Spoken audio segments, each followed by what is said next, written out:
வணக்க மக்களே, welcome to the bender show. இன்னைக்கு ஷோல நம்ம பார்க்க போறது late night with the devils அப்படின்ற ஒரு இங்கிலீஷ் மூவியோட ரிவ்யூ. இந்த படம் லைன்ஸ் கேட் பே ஓடிடி ஆப்ல தமிழ் டப்பிங்கோட அவைலபிளா இருக்கு.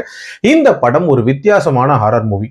அதாவது ஒரு லைவ் டெலிவிஷன் ஷோல வரக்கூடிய பேய் அப்படின்ற மாதிரியான தீம்ல நகரக்கூடிய கதை. நம்ம ஹீரோக்கு அந்த ஆப்பர்ச்சுனிட்டி எப்படி கிடைச்சது, அது கிடைச்சதுக்கு அப்புறம் மட்டும் அவர் எவ்வளவு சக்சஸ்ஃபுல்லா ஆகுறாரு, அந்த அவரோட டவுன்ஃபால் எதனால ஏற்படுது, அந்த ஷோவோட கான்ட்ராக்ட் முடிய போகுது, ஸோ இதை தக்க வச்சுக்கிறதுக்கு இவர் என்ன பண்ண போறாரு அப்படின்ற அந்த விஷயங்கள் எல்லாத்தையும் ஸ்டார்டிங்ல காட்டுறாங்க. அண்ட் பிரசன்ட்ல அதை தக்க வச்சுக்கிறதுக்காக ஒரு சென்சேஷனல் ஷோ வந்து ஹாலோவின் நைட் அன்னைக்கு அவர் பிளான் பண்ணியிருப்பாரு. அந்த ஷோல வந்து ஒரு உண்மையாவே பேய் பிடிச்ச ஒரு பொண்ணை வந்து கூட்டிட்டு வந்து பேச வைக்கலாம் அப்படின்ற மாதிரி ட்ரை பண்றாரு.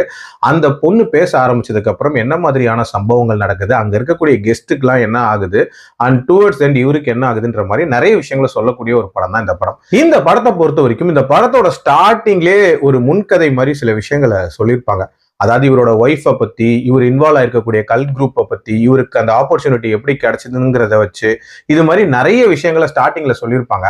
அதை நீங்க ப்ராப்பரா கவனிச்சிங்க அப்படின்னாலே வந்து இந்த படத்தோட கிளைமேக்ஸை நம்ம ரொம்ப ஈஸியா புரிஞ்சிக்கலாம் அப்படின்னே சொல்லலாம். அந்த மாதிரியான ஒரு சூப்பர் லிங்கிங் அப்படின்றது கொடுத்திருப்பாங்க. அதே மாதிரி ஒரு லைவ் டெலிவிஷன் ஷோவை நம்ம எப்படி பார்ப்போமோ அதே மோட்ல இந்த படத்தோட ஸ்கிரீன் பிளே அமைச்சிருக்காங்க. அதுவுமே ரொம்ப ரொம்ப நீட்டா இருந்துச்சு. இந்த படத்துல அந்த ஷோல வரக்கூடிய கெஸ்ட்ஸ், அவங்களுக்கு நடக்கக்கூடிய சம்பவங்கள், அந்த மேஜிஷியன் பண்ணக்கூடிய சம்பவங்கள், இது மாதிரி நிறைய விஷயங்கள் இன்ட்ரெஸ்டிங்கா இருந்துச்சு. ஆனா அந்த பொண்ணு பேச ஆரம்பிக்கும் போது யாரா இருக்கும், எதனால இப்படி நடக்குது அப்படின்ற மாதிரி நிறைய புதிர்கள் நிறைஞ்சதா தான் இருந்துச்சு அப்படின்னே சொல்லலாம்.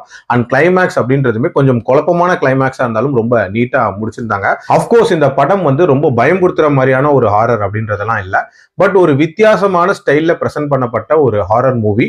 கண்டிப்பா ட்ரை பண்ணி பாருங்க. அண்ட் உங்களோட தியரிஸ் என்ன அந்த கிளைமேக்ஸை வச்சு அப்படின்றதையும் கண்டிப்பா கமெண்ட்ல போடுங்க. என்னோட ரேட்டிங் இந்த படத்துக்கு 3.3 அவுட் ஆஃப் 5. அடல் கண்டென்ட்டை பொறுத்த வரைக்கும் கோரினஸ் அப்படின்றது இருக்கு, மற்றபடி பெருசா அடல் சீன்ஸ் இல்ல. மீண்டும் அடுத்த விமர்சனத்தில் சந்திக்கிறேன். நன்றி.